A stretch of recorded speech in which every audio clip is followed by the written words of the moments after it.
ಪುಂಡರ ಹಾವಳಿಗೆ break ಹಾಕಲು ಪೊಲೀಸರು ಯತ್ನ ಮಾಡಿದ್ದಾರೆ. Bengaluru police commissioner city rounds ಪೊಲೀಸರಿಂದ ಇಡೀ ನಗರದಾದ್ಯಂತ ವಿಶೇಷವಾಗಿ ಕಾರ್ಯಾಚರಣೆಯನ್ನ ಮಾಡ್ತಾ ಇರುವಂತದ್ದು. ಇಲ್ಲಿ ಪುಂಡರ ಹಾವಳಿಗೆ ಬ್ರೇಕ್ ಹಾಕಲು ಪೊಲೀಸರು ಪ್ರಯತ್ನವನ್ನ ಮಾಡಿದ್ದಾರೆ. ಬೆಂಗಳೂರು ಪೊಲೀಸರ ಕಮಿಷನರ್ ರೌಂಡ್ಸ್ ಪೊಲೀಸರಿಂದ ನಗರದಾದ್ಯಂತ ವಿಶೇಷ ಕಾರ್ಯಾಚರಣೆಯನ್ನ ಮಾಡಲಾಗುತ್ತೆ.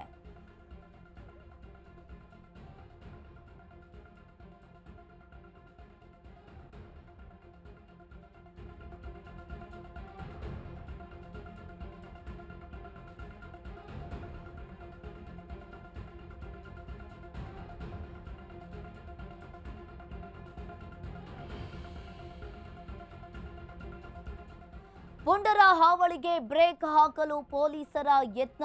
Bengaluru police commissioner city rounds ಜನಸಾಮಾನ್ಯರಿಗೆ ಧೈರ್ಯ ತುಂಬಲು ಗಸ್ತು ಹೆಚ್ಚಳವನ್ನ ಮಾಡಿರುವಂತದ್ದು.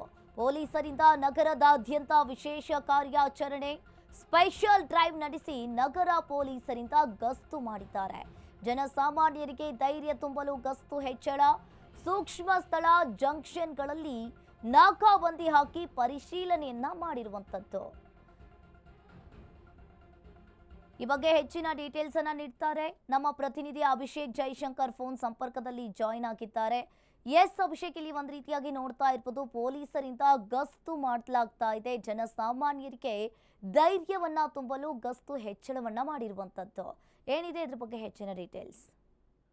ಈಗಾಗಲೇ ಏನು ಪ್ರತಿದಿನ ಅಂದ್ರೆ ಇತ್ತೀಚೆಗೆ ಲಾ ಅಂಡ್ ಆರ್ಡರ್ ಬ್ರೇಕ್ ಮಾಡುವಂತಹ ಒಂದು ಕೆಲಸಗಳನ್ನ ಅನೇಕ ಅಕ್ಯೂಸ್ಗಳು ಮಾಡ್ತಾ ಇದ್ದಾರೆ ಅನ್ನುವಂತಹ ಒಂದು ಕಾರಣದಿಂದಾಗಿ ನೈಟ್ ಬೀಟ್ ಮಾಡಿ ಯಾರ್ಯಾರು ಈ ರೀತಿಯಾದಂತಹ ಒಂದು ಕೃತ್ಯಗಳನ್ನು ಎಸಗಿದ್ದಾರೆ ಮತ್ತೆ ನಗರದಲ್ಲಿ ಏನಾಗ್ತಾ ಇದೆ ಅನ್ನುವಂತಹ ಒಂದು ವಿಚಾರಗಳನ್ನು ತಿಳಿಯೋದಕ್ಕೆ ಈಗಾಗಲೇ ಪೊಲೀಸರು ಗಸ್ತು ತಿರುಗುವಂತಹ ಮುಖಾಂತರ ಆರೋಪಿಗಳಿಗೆ ಮತ್ತು ಅಕ್ಯೂಸ್ಗಳಿಗೆ ಅಂದ್ರೆ MOB ಶೀಟರ್ಸ್ ಏನಿದ್ದಾರೆ ಅವರೆಲ್ಲರಿಗೂ ಕೂಡ ಒಂದು ಎಚ್ಚರಿಕೆ ಕೊಡುವಂತಹ ಒಂದು ಕೆಲಸಗಳನ್ನು ಕೂಡ ಮಾಡಿದ್ದಾರೆ.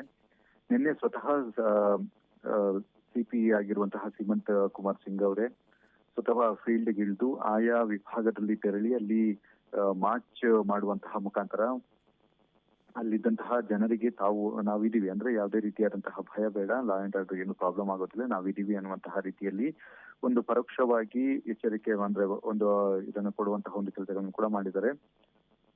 ಸದ್ಯ ಈ ಹಿನ್ನೆಲೆಯಲ್ಲಿ ಅಂದ್ರೆ ಈ ಹಿಂದೆ ಡ್ರಗ್ಸ್ ಗಳನ್ನು ಸೇವನೆ ಮಾಡಿ ಒಂದು ಸಾರ್ವಜನಿಕರಿಗೆ ಟಾರ್ಚರ್ ಅನ್ನು ಕೊಡುವಂತದ್ದು ಮತ್ತು ಮಚ್ಚುಲಾಂಗಗಳಿಂದ ಹಲ್ಲೆಯನ್ನ ಮಾಡಿ ಮತ್ತೆ ಜನರಿಗೆ ಭಯಭೀತಗೊಳಿಸುವಂತಹ ಒಂದು ಕೃತ್ಯಗಳನ್ನು ಮಾಡುವಂತಹ ಒಂದು ಕೆಲಸಗಳನ್ನ ಇತ್ತೀಚೆಗೆ ಹೆಚ್ಚಾಗ್ತಾ ಇದೆ ಅಂತಾನೆ ಹೇಳ್ಬೋದಾಗಿದೆ. ಈ ಹಿನ್ನೆಲೆಯಲ್ಲಿ ಸೂಕ್ಷ್ಮ ಪ್ರದೇಶಗಳು ಅಂತ ಯಾವ ಏರಿಯಾಗಳಿದೆ ಅಲ್ಲೆಲ್ಲವೂ ಕೂಡ ಗುರ್ತು ಮಾಡಿ ಅಲ್ಲಿ ತೆರಳಿ ಅಲ್ಲಿದ್ದಂತಹ ಸ್ಥಳೀಯ ಪೊಲೀಸರ ಜೊತೆ ಮತ್ತು ಅಲ್ಲಿದ್ದ ಮ್ಯಾನ್ ಪವರ್ ಜೊತೆ ಹೋಗಿ ಅಲ್ಲಿ ಒಂದು ಮಾರ್ಚ್ ಪಾಸ್ಟ್ ಮಾಡುವಂತಹ ಮುಖಾಂತರ ಎಚ್ಚರಿಕೆಯನ್ನು ನೀಡಿರುವಂತದ್ದು. ಅಂದ್ರೆ ಅಕ್ಯೂಸ್ಗಳಿಗೆ ಇನ್ಯಾವುದೇ ರೀತಿಯಾದಂತಹ ಕಿರಿಕುಗಳನ್ನ ಮಾಡಿದಂತಹ ಸಂದರ್ಭದಲ್ಲಿ ಸಾರ್ವಜನಿಕರಿಗೆ ತೊಂದರೆಯನ್ನ ಮಾಡಿದಂತಹ ಸಂದರ್ಭದಲ್ಲಿ ನಾವು ನಿಮ್ಮ ವಿರುದ್ಧ ಕಠಿಣವಾದಂತಹ ಒಂದು ಕ್ರಮವನ್ನು ಕೈಗೊಳ್ತೀವಿ ಅಂತ ಹೇಳಿ ಪರೋಕ್ಷವಾಗಿ ಎಚ್ಚರಿಕೆಯನ್ನು ನೀಡುವಂತಹ ಒಂದು ಕೆಲಸಗಳನ್ನು ಕೂಡ ಮಾಡಿದ್ದಾರೆ. ಹೀಗಾಗಿ ಸದ್ಯ ಈ ಒಂದು ಪ್ರೋಸೆಸ್ ಏನಿದೆ ಮುಂದಿನ ದಿನಗಳಲ್ಲಿ ಮುಂದುವರಿಯುವಂತಹ ಸಾಧ್ಯತೆಗಳು ಕೂಡ ಇದೆ. ಅತಿ ಹೆಚ್ಚಾಗಿ ಕ್ರೈಮ್ ಏನು ಇನ್ಸಿಡೆಂಟ್ಗಳು ಏನಾಗ್ತಾ ಇದೆ ಅದೆಲ್ಲವೂ ಕೂಡ ರಾತ್ರಿ ಹೊತ್ತಿನಲ್ಲಿ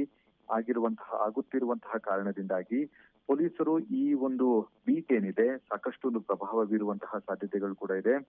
ಮತ್ತು ಪರ್ಟಿಕ್ಯುಲರ್ ಆಗಿ ಡ್ರಗ್ಸ್ ವಿಚಾರವಾಗಿ ಏನಿದೆ ಆ ಡ್ರಗ್ಸ್ ವಿಚಾರವಾಗಿ ಪೊಲೀಸರು ಅದನ್ನೆಲ್ಲವನ್ನು ಕೂಡ ತಡೆಗಟ್ಟುವಂತಹ ಒಂದು ಅಭಿಯಾನವನ್ನ ಶುರು ಮಾಡಿರುವಂತಹ ಕಾರಣದಿಂದಾಗಿ ಡ್ರಗ್ಸ್ ಸೇವನೆ ಮಾಡಿ ಅಲ್ಲಲ್ಲಿ ಒಂದು ಸಮಾಜಕ್ಕೆ ವಿರೋಧಿ ಕೆಲಸ ಮಾಡುವಂತಹ ಒಂದು ಆರೋಪಿಗಳೇನಿದ್ದಾರೆ ಅವರಿಗೆ ಒಂದು ಠಾಣೆಗೆ ಕರೆಸಿ ಅಂದ್ರೆ ಅಲ್ಲಿ ಏನಾದ್ರೂ ಸಿಕ್ಕಿ ಬಿದ್ದಂತಹ ಸಂದರ್ಭದಲ್ಲಿ ಅವರನ್ನ ಠಾಣೆಗೆ ಕರೆಸಿ ಮತ್ತಷ್ಟು ಕಠಿಣವಾದಂತಹ ಸೆಕ್ಷನ್ ಗಳನ್ನ ಹಾಕಿ ಅವರ ವಿರುದ್ಧ ಕ್ರಮವನ್ನು ಕೈಗೊಳ್ಳೋದಕ್ಕೆ ಈಗಾಗಲೇ CP ಸೀಮಂತ್ ಕುಮಾರ್ ಸಿಂಗ್ ಏನಿದ್ದಾರೆ ಆಯಾ ವಿಭಾಗದ ಪೊಲೀಸರಿಗೆ ಒಂದು ಸೂಚನೆಯನ್ನು ಕೊಡುವಂತಹ ಒಂದು ಕೆಲಸಗಳನ್ನು ಕೂಡ ಮಾಡಿದ್ದಾರೆ. ಹೀಗಾಗಿ ಸದ್ಯ ಮುಂದಿನ ಹಂತದಲ್ಲಿ ಪ್ರತಿ ಶನಿವಾರ ಭಾನುವಾರವೂ ಈ ರೀತಿಯಾದಂತಹ ಒಂದು ಮಾರ್ಚ್ ಪಾಸ್ಟ್ ಇರುವಂತಹ ಸಾಧ್ಯತೆಗಳು ಕೂಡ ಇದೆ. ಅಥವಾ ಪ್ರತಿ ಒಂದೊಂದು ಏರಿಯಾದಲ್ಲಿ ಅಂದ್ರೆ ಪ್ರತಿ ಒಂದು ಏರಿಯಾವನ್ನ ಟಾರ್ಗೆಟ್ ಅನ್ನ ಮಾಡಿ ಅಲ್ಲಿ ಮಾರ್ಚ್ ಪಾಸ್ಟ್ ಮಾಡುವಂತಹ ಒಂದು ಕೆಲಸಗಳನ್ನು ಕೂಡ ಪೊಲೀಸರು ಮುಂದಿನ ಹಂತದಲ್ಲಿ ಮಾಡಲಿದ್ದಾರೆ. ಅಂಕಿತಾ, ಥ್ಯಾಂಕ್ ಯು ಅಭಿಷೇಕ್ ನಿಮ್ಮೆಲ್ಲ ಮಾಹಿತಿಗೆ.